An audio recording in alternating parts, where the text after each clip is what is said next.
Hello my friends, welcome back to my kitchen. It's me again, Matt Weinstein, aka Glass of Weinstein. Today I'm really excited and I'm kind of winging it. I'm going to be showing you one of my favorite dishes that I haven't had in a really long time called chicken francese or chicken Francese or French chicken, which is actually an Italian dish. It's one of those weird things.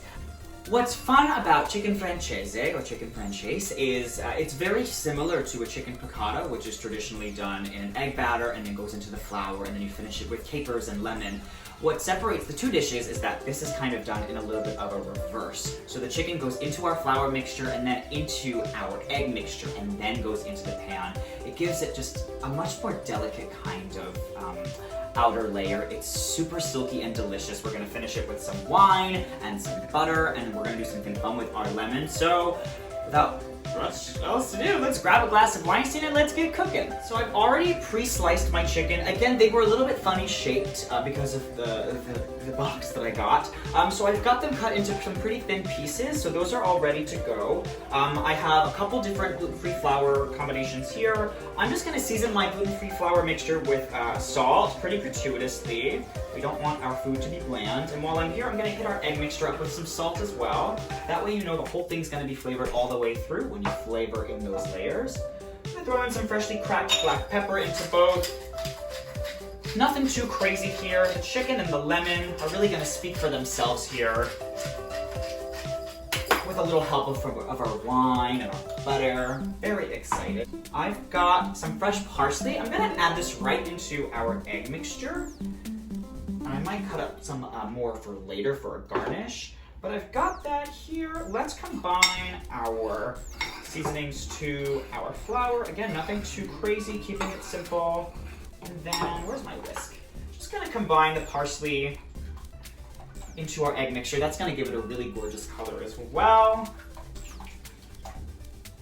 Beautiful. I've got my pan preheating already. We're gonna get just thin layer of oil in here. We're not going to deep fry them. We just want to make sure that they just get a nice crust. So get that oil nice and warm. And we can start our dredging process. It's easy as well, just because I want this chicken to be bland. We're going to get our chicken started. Just a thin layer in the flour. Shake off any excess. And then a thin layer into our egg mixture. Just going to keep this process going. And then we'll cook them probably 3 or 4 at a time. We don't want to overcrowd our skillet. You know the drill. If you put too much meat or anything in your skillet, it's going to drop the temperature and your food's going to steam. It's not going to see or get any kind of caramelization or coloring, which is the stuff that we love. I'm going to keep going with this.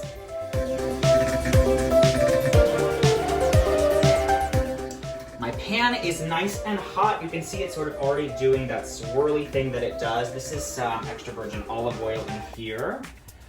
So once the dredging process is done, just get your little chicky chicks in here. Make sure they're spread out. What I love about this recipe is that because of the way that we do the flour and then the egg mixture, it almost makes like a batter. If you want to come up and see what it's sort of doing, like these little bits over here, it creates this almost natural batter that's gonna be so tasty. Yum, yum, yum. I'm really excited about this one. I really have not made this in such a long time. While these go, I'm just gonna finish dredging up the rest of my friends. These are probably gonna cook for about 2 to 3 minutes per side. We'll pull them out and I'll keep showing you what our next steps are.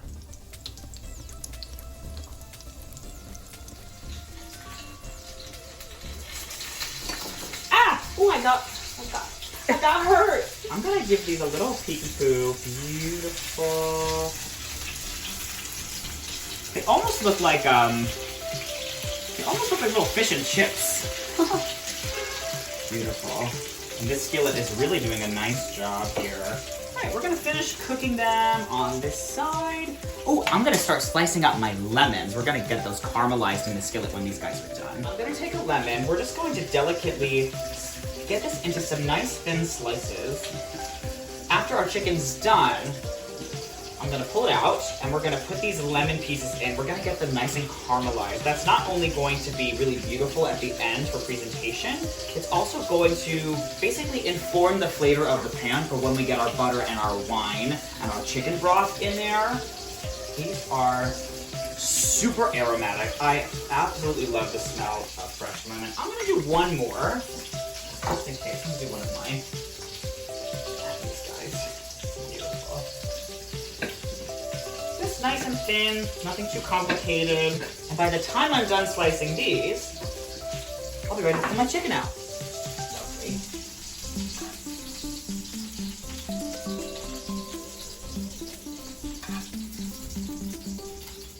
We're gonna let these rest a little bit. Where do you wanna go? We can go over here.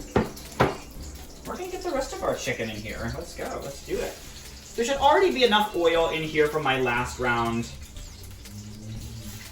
to handle the rest of it. Again, remember, we're not really deep frying it. We're just looking for a thin layer to help with our browning. Really work that batter in. Yes. Okay. I'm gonna let these go a little bit. I'm gonna tidy up. I'm actually gonna keep a little bit of this flour to help thicken our sauce later, but the eggs we're gonna say bye-bye to. Time to flip our next batch. Ooh. These might look even better than the last round. Look at this gorgeous browning we've got.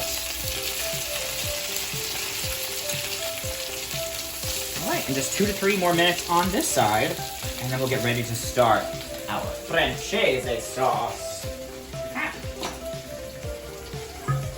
I'm gonna pull the rest of my little chickies out. They are so pretty.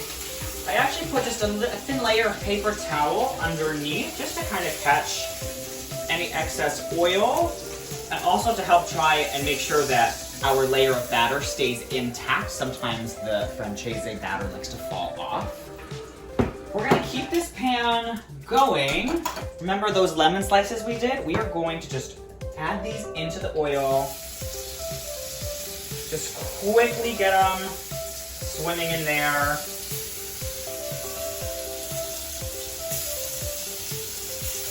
It already smells super fragrant. And again, we're doing this to get them some nice color for presentation later, but it's also going to help add some lemon flavor right into our skillet, because we're gonna start making our sauce soon. Oh, you're noisy! So noisy. Great. Let these go. Not too long. I feel like because there's sugar in them, because they're fruit, they're gonna caramelize pretty quickly. So keep your eye on these. Don't walk away from them, otherwise they might burn. These are nice and caramelized. They've released a lot of their natural juices in here as well. That is going to add so much flavor to our skillet for saucy time. All right, if you see a little bit of brown or black on the bottom, don't worry. We're going to deglaze this pan in just a little bit. But if you are nervous about it, just lower your heat a little. It's okay. Let's get maybe like a heaping tablespoon of butter in here. It's going to add a nice richness. Just get that down a little bit. I'm gonna get just a touch of flour just to help thicken the sauce a little bit. I'm not gonna go crazy. I'm actually gonna switch to a wooden thing. Helping out here. And at this point, you can use your spoon to help to scrape off some of the bits, but the wine is really gonna help. Cheers. Throw your wine in. That's about half a cup there. It's gonna cook off the alcohol. The wine is gonna really scrape off some bits from the bottom. So really use your spoon, get in there, scrape the sides. It's gonna thicken up just a little bit here. And then I've got about a cup of chicken broth here. I'm gonna add that in. Save some just in case I need to thin it out later. Continuing to mix as I go. Scraping the sides. You can see all the brown bits that came off from the bottom. Those are left over from the batter itself from when we were cooking. This smells really beautiful. I can really smell that wine. I have a Pinot Gris. You can use a regular Italian Pinot Grigio. You can use a Chardonnay, a Sauvignon. It's not too particular. It's gonna cook down anyway. But it's gonna give a nice little body and a nice flavor profile. I'm gonna do something a little different. I'm gonna take the zest of a lemon, just to add a little extra brightness. And I think I've explained this, but just in case you have missed it in one video that I used, you want to be sure that you're only getting the zest part, that's that bright lemon. The white part is called the pith, and it's quite bitter. So just do a quick little zhuzh on your microplane or your zester. That's going to be really stunning, I think. Good. Get that in there. Give this friend, whoa! Ah! It was so slippery. Give this a slice, and then carefully add the juice of your lemon. Catch those seeds. I'm gonna hit this up with a little bit of salt, obviously. And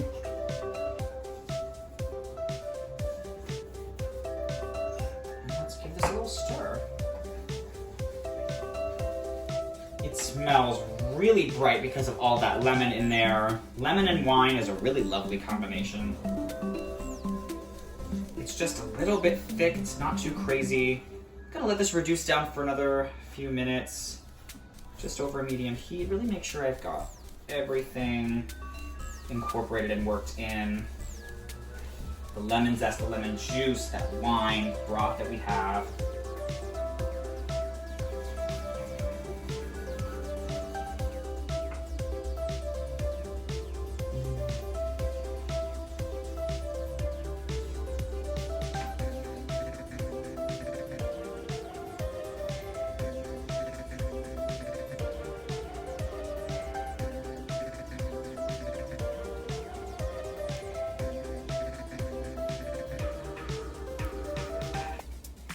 Look at that. Is that not the most gorgeous chicken francese you've ever seen?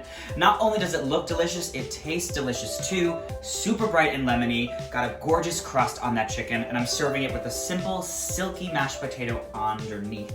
Thank you so much for joining me today, my friends. Until next time, cheers.